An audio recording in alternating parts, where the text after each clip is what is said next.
guys, welcome to Hanging Out with Jodi. I read this article the other day that I thought I would share with you to help you out along your journey. It said 5 things to ask yourself when negative thoughts enter your mind. So the first question you should ask yourself, is it true? If you're thinking, I suck, I'm not smart, and I'm not good at anything. Think about that question. Is it really true? No. Think about how far you've gone in your life. You're at a job right now. You're most likely doing well. You can read.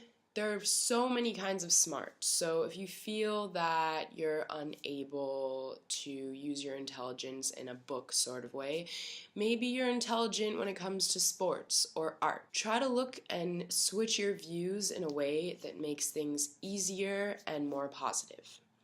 The second question, are my thoughts giving me power or taking it away?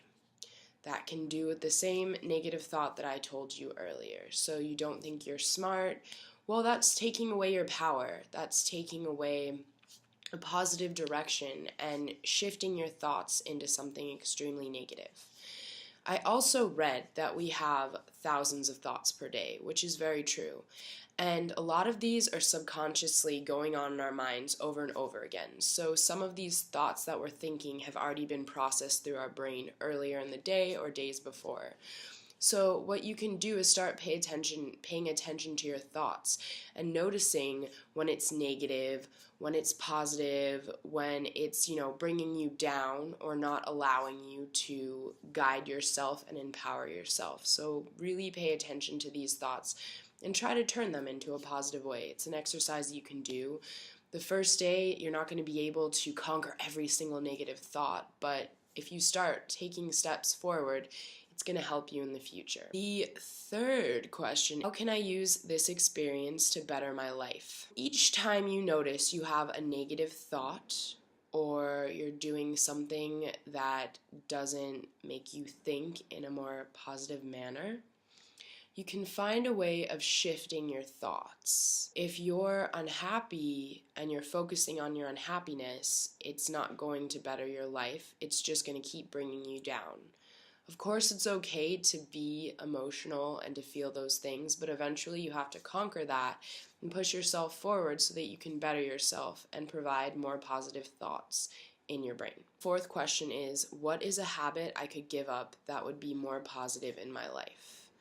So if you use something as a crutch, such as drugs, smoking, drinking, people, food, something as a way to make you feel better when in reality it doesn't, that is something that you can fix. It's nice to go out and have a drink.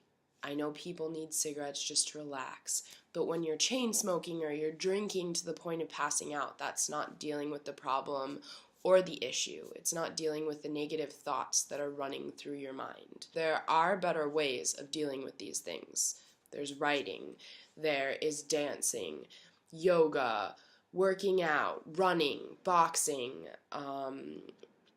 painting, playing music. There's so many things that you can use to gear your mind or to create your mind into a more positive, fueling machine. Am I avoiding something that needs addressing? So that has to do with all of the questions. If you are going through something, pushing it down, sliding it under a rug, and not really dealing with the issue at hand, it's not helping anything. It's probably creating these negative thoughts, and it's probably affecting you mentally, physically, and emotionally. So if you're not addressing it, it's going to keep coming up. Your mind is a very powerful and smart tool. It's not just going to be like, oh, you know what? Jodi doesn't want to deal with this today, so we'll just throw it under the rug and never see it again. No, that's not how it works. If only it could, but the beautiful thing about life is living and working through these problems. So if you don't feel like you can address them, there are ways to address it. If you need help, like I said before, ask for it. If you need to talk to someone, do it. But find a way of addressing it so that you don't go back to negative habits.